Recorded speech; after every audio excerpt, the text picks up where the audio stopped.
السلام علیکم ورحمۃ اللہ وبرکاتہ۔ کیسے ہو آپ سب؟ امید کرتی ہوں کہ آپ سب خیریت سے ہوں گے۔ آج ہم انشاءاللہ سورۃ البقرہ کی آیت نمبر 36 سے لے کر 39 تک ترجمے کے ساتھ تفسیر سنیں گے۔ تو پہلے دعا پڑھتے ہیں۔ رب اشرح لی صدری ویسر لی امری واحلل عقدۃ من لسانی یفقہوا قولی رب زدنی علما رب زدنی علما رب زدنی علما اللہم فقہنا فی الدین اللہم فقہنا فی الدین اللہم فقہنا فی الدین۔ اعوذ باللہ من الشیطان الرجیم، بسم اللہ الرحمن الرحیم۔ فَأَزَلَّهُمَا، پھر پھسلا دیا ان دونوں کو، الشیطان، شیطان نے، عنہا، اس سے، فَأَخْرَجَهُمَا، پھر اس نے نکلوا دیا ان دونوں کو، مما، اس سے جو، کانا، وہ دونوں تھے، فیہ، جس میں، وقلنا، اور کہا ہم نے، اہبطوا، اتر جاؤ، بعضکم، بعض تمہارے، لبعض، بعض کے، عدو، دشمن ہے، ولکم، اور تمہارے لیے، فی الارض، زمین میں، مستقر، جائے قرار ہے، ومتاع، اور فائدہ اٹھانا ہے، الی حین، ایک وقت تک۔ فَأَزَلَّهُمَا الشَّیطَانُ عَنْهَا فَأَخْرَجَهُمَا مِمَّا كَانَا فِیہ، شیطان نے ان دونوں کو پھسلا دیا جس میں وہ تھے، وہاں سے ان کو نکلوا دیا۔ رائے یہی ہے کہ وہ وہی جنت ہے جس میں انسان کو واپس جانا ہے۔ یہاں پر ایک دو رائے پائی جاتی ہے، مگر دوسری جو رائے ہے وہ بہت کمزور ہے۔ بعض نے یہ خیال بھی ظاہر کیا ہے کہ وہ زمین پر ہی کوئی باغ تھا جس میں ان کو رکھا گیا تھا، لیکن یہ بہت کمزور رائے ہے، کیونکہ آگے آتا ہے وَقُلْنَا اهْبِطُوا، اس کا کیا معنی ہے؟ اور ہم نے کہا اتر جاؤ۔ اتر جاؤ یعنی اوپر سے نیچے اترنا ہوتا ہے، اترنا یعنی اوپر سے نیچے ہوتا ہے۔ تو جنت سے زمین میں اترنا ہو سکتا ہے، اسے زمین سے اترنا یعنی کہاں پر اترنا ہوگا، اس لیے وہ دوسری جو رائے ہے وہ یہاں کمزور پائی جاتی ہے۔ وَقُلْنَا اهْبِطُوا بَعْضُكُمْ لِبَعْضٍ عَدُوٌّ، اور ہم نے کہا اتر جاؤ، تم میں سے بعض کے دشمن ہوں گے۔ اب یہاں پر بعض کے دشمن ہیں، اس میں بھی دو رائے پائی جاتی ہے۔ اس سے مراد ایک مطلب یہ ہے کہ انسان شیطان کا اور شیطان انسان کا، اس سے ایک رائے یہ ہے کہ انسان شیطان کا اور شیطان انسان کا، اور دوسری رائے یہ ہے کہ انسانوں میں ہی بعض انسان بعض کے دشمن ہوں گے، یعنی زمین میں جا کر تم اکٹھے رہو گے تو تم میں سے بہت اختلاف ہوں گے اور وہ دشمنی میں بدل جائیں گے، بعض اوقات پھر قتل و غارت بھی ہوں گے۔ اس سے دو رائے پائی جاتی ہے۔ وَلَكُمْ فِي الْأَرْضِ مُسْتَقَرٌّ وَمَتَاعٌ إِلَىٰ حِینٍ، اور تمہارے لیے زمین میں ٹھکانہ ہے اور فائدہ اٹھانا ہے ایک وقت تک، ہمیشہ کے لیے نہیں بلکہ امتحان کے لیے۔ اب یہاں شیطان نے ان کو پھسلایا تھا، اس کی تفصیل سورۃ الاعراف میں آتی ہے، اعراف کے آیت نمبر 20 میں آتی ہے۔ کس چیز سے ان کو پھسلوایا تھا؟ کس چیز کے ذریعے پھسلوایا تھا؟ وسوسے کے ذریعے۔ کس کے ذریعے؟ وسوسے کے ذریعے۔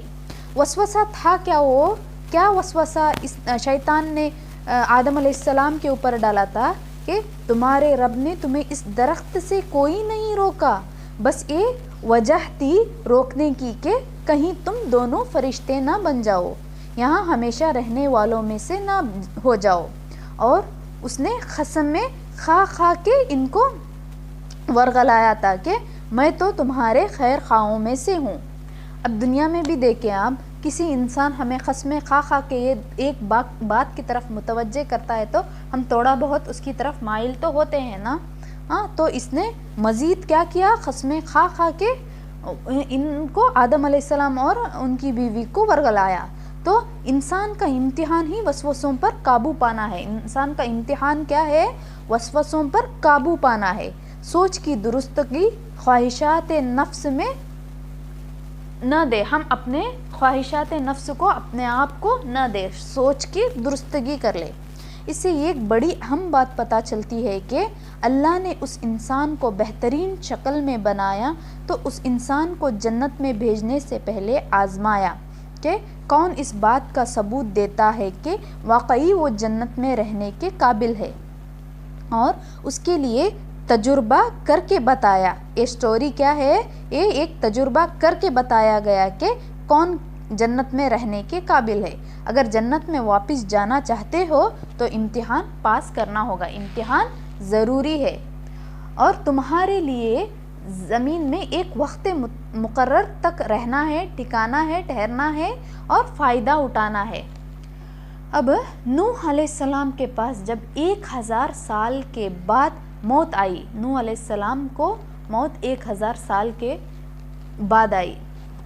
بات یہ ہے کہ پہلے جو بہت پچھلے لوگ تھے ان کا ایک ٹائم جو رہتا ہے, یعنی زمین میں جو رہنے کا وقت وہ تھوڑا زیادہ تھا. اب گھٹ گھٹ کے اب یہاں اب جو اس ٹائم میں وہ ایک وقت 60 سے 70 سال کا ہو گیا ہے. پہلے زمانے میں ایسا نہیں ہوتا تھا.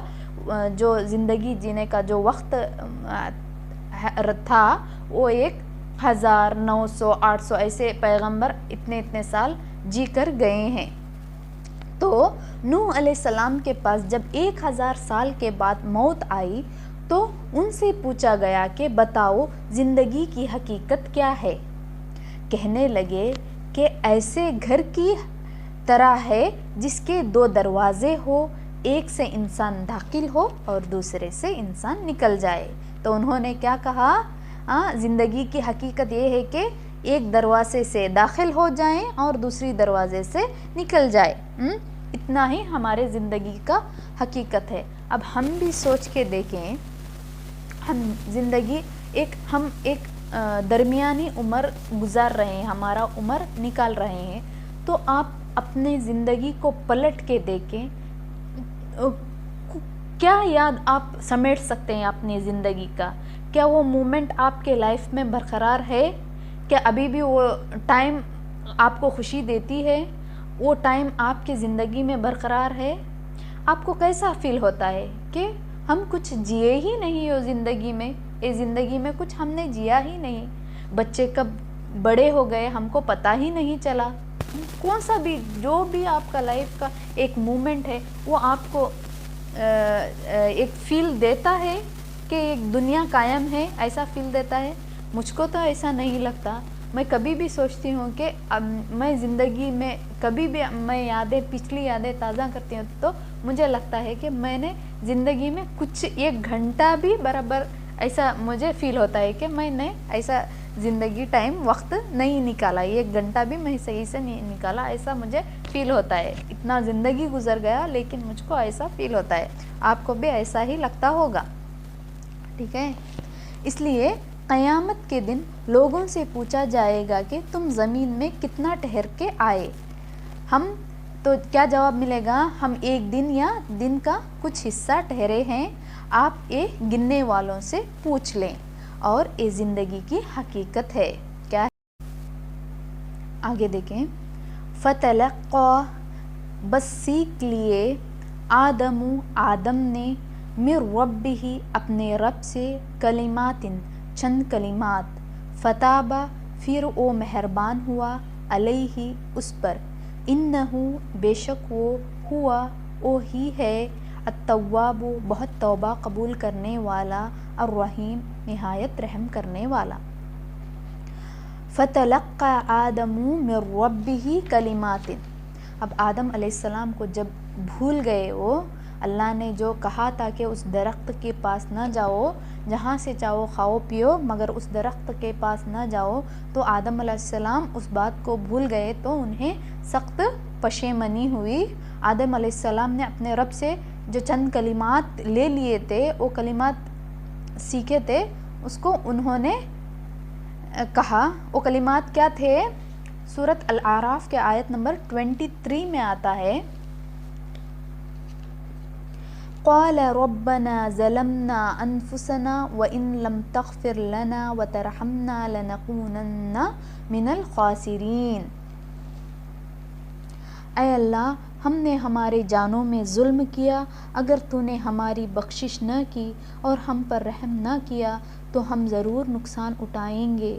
اور اللہ نے ان کی توبہ قبول کی، اور نہ صرف توبہ قبول کی، انہوں نے اللہ سے چند کلمات سیکھ کے اللہ سے توبہ کر لیا، اللہ نے ان کی توبہ قبول کی، صرف توبہ قبول نہ کیا بلکہ بہت عزت و اکرام سے نوازا، مزید ان کو نبوت بھی عطا کی۔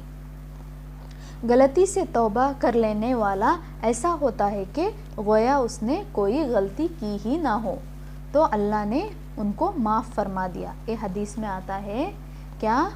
غلطی سے توبہ کر لینے والا ایسا ہوتا ہے کہ گویا اس نے کوئی غلطی کی ہی نہ ہو۔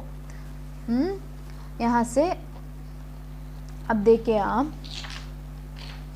قرآن کیا کہتا ہے کہ آدم علیہ السلام سے جو بھول ہوئی تھی انہوں نے اس کے لیے خود ہی توبہ کر لی اور ان سے ان کی توبہ قبول کر لی گئی۔ اللہ ان پر مہربان ہو گیا اور وہ معاملہ صاف کر دیا گیا۔ ایسا ہوا کہ گویا انہوں نے کوئی غلطی کی ہی نہ تھی۔ اس کے بعد اللہ نے ان کو پیغمبر بنا دیا۔ اب یہاں پر دیکھیں ہم جتنی بھی غلطیاں کر لے تو اللہ رحمان الرحیم ہے، ہمارے غلطیوں کو معاف فرماتا ہے۔ تو ہم کو کیا کرنا چاہیے؟ غلطی ہر ایک انسان سے ہوتی ہے، تو ہمیں کیا کرنا ہے؟ فوراً رجوع کرنا ہے، فوراً پلٹنا ہے، فوراً توبہ کرنا ہے اور آئندہ سے اس غلطی کو دہرانا نہیں ہے۔ اللہ تعالیٰ 70 ماؤں سے بڑھ کر محبت کرنے والا ہے، اپنے بندے کو ضرور معاف کر دے گا، سچے دل سے توبہ کرنے کی ضرورت ہے۔ باقی ابن آدم کے لیے بھی یہی حکم ہے کہ حدیث میں آتا ہے اے میرے بندوں تم سب رات دن گناہ کرتے ہو اور میں سارے گناہ معاف کر سکتا ہوں، معافی چاہو میں تمہاری ساری غلطیوں کو معاف کر دوں گا، میں تمہاری ساری غلطیوں کو معاف کر دوں گا۔ قیامت کے دن ہر انسان کو اپنے اپنے اعمال کی خود ذمہ داری اٹھانی ہوگی، کوئی کسی کے کام نہ آئے گا۔ یعنی اب دیکھیں آپ دنیا میں اب کوئی کہتے ہیں کہ ماں باپ نے غلطی کی بچوں کو مقدمہ ہوگا، یہ کانسیپٹ غلط ہے۔ ماں باپ کی ہوئی غلطی کو اللہ تعالیٰ ماں باپ سے ہی حساب کتاب اس کا لے گا، بچوں سے اس کا حساب کتاب نہ ہوگا، یا بچے کوئی غلطی کی ہو تو اس کا حساب کتاب ماں باپ سے نہیں ہوگا بلکہ بچوں سے جو کرے گا اس سے ہی اس کا حساب کتاب لیا جائے گا۔ ہاں یہ ایک بات ضرور ہے کہ ماں باپ نے ان کی پرورش میں کوئی کمی کوتاہی کی ہو تو اس کا ضرور پکڑ ہوگا، اس کے لیے ان کے ماں باپ سے پوچھا جائے گا۔ لیکن جو دوسری غلطیاں ہیں، جو پرسنلی جو کیے جانے ہوئے غلطیاں ہیں، اس کو ان کے ماں باپ سے یا ماں باپ کی غلطیوں کو بچوں سے نہیں پوچھا جائے گا۔ ہاں ضرور ان کی پرورش میں ہو یا کوئی بھی جو ہمارا فرض ہے اس میں ہمارا چوک ہوا ہو تو اس کا حساب کتاب ضرور ہم کو دینا ہوگا۔ اب آگے دیکھیں،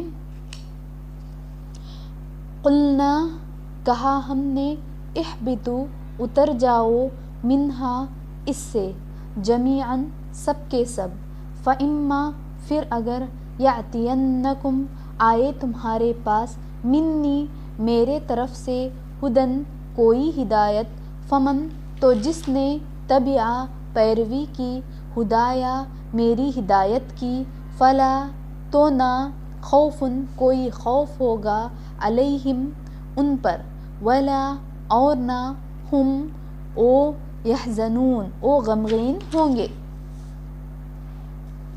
ہم نے کہا اتر جاؤ اس سے، سارے کے سارے یعنی تمہارے آگے کی اولاد بھی، تم بھی اور تمہارے آگے کی اولاد بھی یہاں سے اتر جاؤ۔ پھر اگر آئے تمہارے پاس میری طرف سے کوئی بھی ہدایت کی بات کسی بھی پیغمبر کے ذریعے، تو جو پیروی کرے گا میرے ہدایت کی تو نہیں کوئی خوف ان پر اور نہ وہ غمگین ہوں گے. کیا قُلْ نَحْبِطُوا مِنْهَا جَمِيعًا، سب کے سب یہاں سے اتر جاؤ، بنی آدم بھی اور اس کی اولاد بھی. فَإِمَّا يَأْتِيَنَّكُم مِّنِّي هُدًى فَمَن تَبِعَ هُدَايَ، یعنی جو بھی میرے طرف سے ہدایت تم کو پہنچے گی، یعنی پیغمبروں کے ذریعے تم تک ہدایت آئے گی تو میری ہدایت کو لے لو. تو اس پر کیا ہوگا، میری ہدایت کی پیروی کرنے والے پر کیا ہوگا، فلا خوف علیہم ولا هم یحزنون، تو کوئی اس کے اوپر خوف نہ غم ہوگا، وہ غمگین اور خوف نہ ہوگا. انسان سے غلطی ہوتی ہے، انسان بھولتا ہے، پھسلتا ہے، ضرورت ہے معافی مانگ لینے کی اور اصل حقیقت کے طرف لوٹ آنے کی.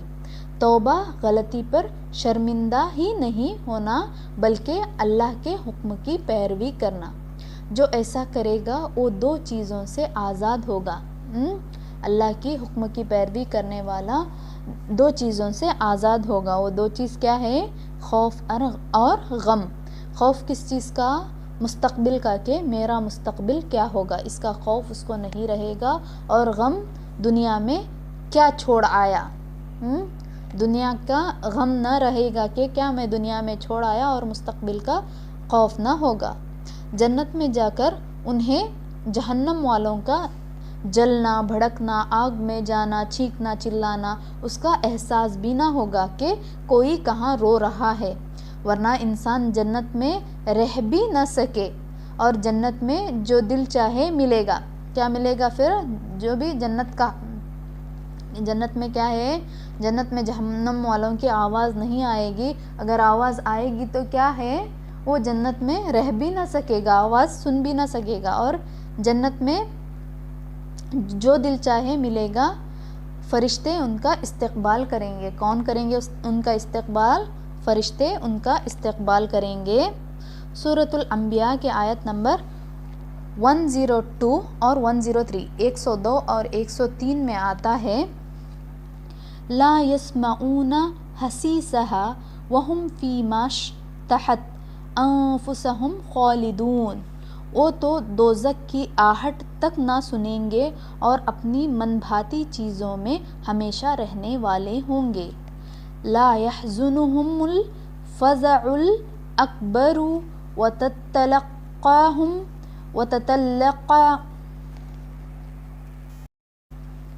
لا يحزنهم الفزع الأكبر وتتلقاهم الملائكة هذا يومكم الذي كنتم توعدون، وہ بڑی گھبراہٹ بھی انہیں غمگین نہ کر سکے گی، اور فرشتے انہیں ہاتھوں ہاتھ لیں گے کہ یہی تمہارا وہ دن ہے جس کا تم سے وعدہ کیا جاتا رہا.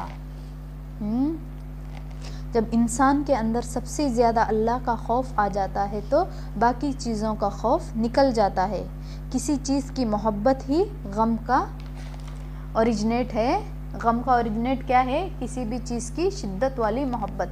جو میری عبادت سے منہ موڑے گا اس کے لیے میں دنیا میں غم ہی غم ڈال دوں گا. اللہ کی عبادت سے منہ موڑنے والے کو دنیا میں غم ہی غم ہے. دنیا کے کاموں کو کرتے ہوئے ہم کو دنیا میں ایسے جینا ہے کہ اللہ کی بتائے ہوئے راستے پر دنیا میں جینا ہے، تو اس کے لیے نہ کوئی خوف ہوگا اور نہ غم ہوگا. اللہ تعالیٰ اس کو اپنے فضل میں، رحمتوں میں اللہ تعالیٰ اس کو رکھے گا. اب آگے دیکھیں، والذین، اور وہ جنہوں نے کفروا، کفر کیا، وکذبوا، اور جھٹلایا، بآیاتنا، ہماری آیات کو، اولئک، یہی لوگ ہیں، اصحاب، ساتھی، الناری، آگ کے، ہم، وہ، فیہا، اس میں، خالدین، ہمیشہ رہنے والے ہیں. وہ لوگ جنہوں نے کفر کیا اور ہماری آیات کو جھٹلایا، وہ لوگ آگ والے ہیں، دنیا میں بھی جلتے رہتے ہیں، آخرت کے معاملے میں بھی ہمیشہ آگ میں رہیں گے. صرف بات ہی نہ مانے بلکہ اسے رد کر دے، اسے جھٹلا دے، اس کا مذاق اڑائے یا وہی رویہ اختیار کرے جس میں پیچھے دھوکا ہے، جس پچھلے لیسنس میں ہم نے جن لوگوں کا رویہ ہے وہ رویہ اختیار کرے گا، اس کے لیے آگ ہے۔ بات یہ ہے کہ آدم علیہ السلام اس معاملے میں بیچ میں ہیں، اور ایک طرف فرشتے ہیں اور ایک طرف شیطان ہے، انسان ان دونوں کے بیچ میں ہے۔ اس سے یہ پتہ چلتا ہے کہ نہ تو وہ فرشتہ ہے نہ تو وہ شیطان ہے، وہ اگر اچھے کام کرے گا تو فرشتوں سے بھی آگے چلا جائے گا، اور اگر غلط کرے گا تو شیطان سے بھی بدتر ہو جائے گا، یعنی آگ کا ساتھی ہوگا، پھر وہ اس سے نکل نہیں سکتے۔ بنیادی طور میں ان آیات میں انسان کو اس کی زندگی کا مقصد بتا دیا گیا ہے، اسے یہ بتا دیا گیا ہے کہ زمین پر اسے امتحان ہے، اور پھر آخر میں یہ بتا دیا گیا کہ امتحان سے کامیاب ہونے کے لیے اسے کرنا کیا ہوگا۔ وآخر الدعوانا ان الحمد للہ رب العالمین۔ السلام علیکم ورحمۃ اللہ وبرکاتہ۔